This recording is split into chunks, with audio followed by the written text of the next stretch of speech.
Welcome to the Finfloor installation guideline. Join me for a brief introduction on how to install your FinOak Prefinished engineering line and safeguard those warranties.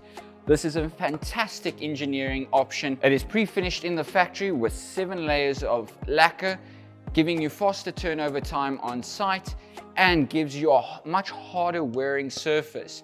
This product is very easy and versatile. You can glue it or do a floating system with it. Today we're going to be focusing on the floating system. Let's get into it.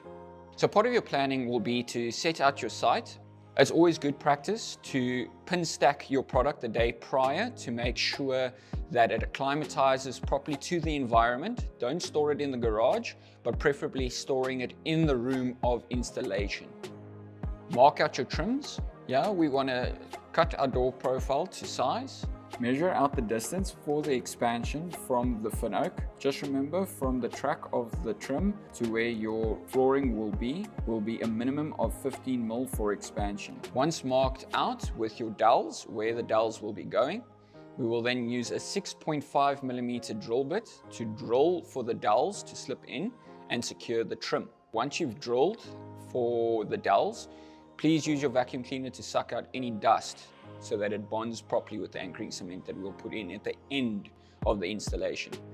For your door frames, take a piece of underlay. With the FinOak you're going to be installing, we're going to scribe a line on the door frame. We're then going to use our multi-tool. You can use the flooring as a guide as well. We will then make sure that the blade of the multi-tool can cut through mild steel, and we will take it nice and slow and eat through the door frame. Take a chisel and a hammer just to tap out any extras that needed. That's a pro tip.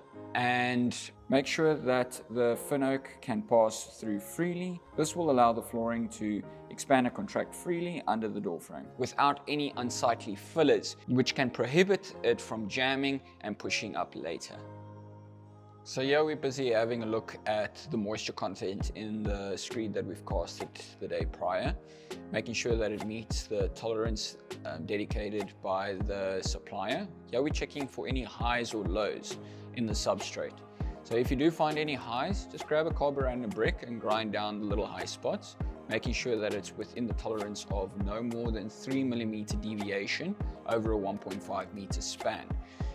After that, please make sure that you do sweep and vacuum up all aggregates and loose material on the floor, as this could create a crunching noise underneath your floor once installed. So after prepping the site and making sure that everything is clean of aggregate, we're now going to be proceeding with putting down our underlay. We're going to be demonstrating our FinIXPE acoustic underlay, which is 100% waterproof, mildew resistant and mold resistant. It is also an acoustic underlay which breaks the acoustics up to 12%.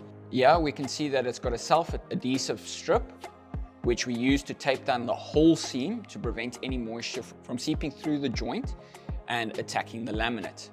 We're going to be starting up with setting out our layout for the flooring.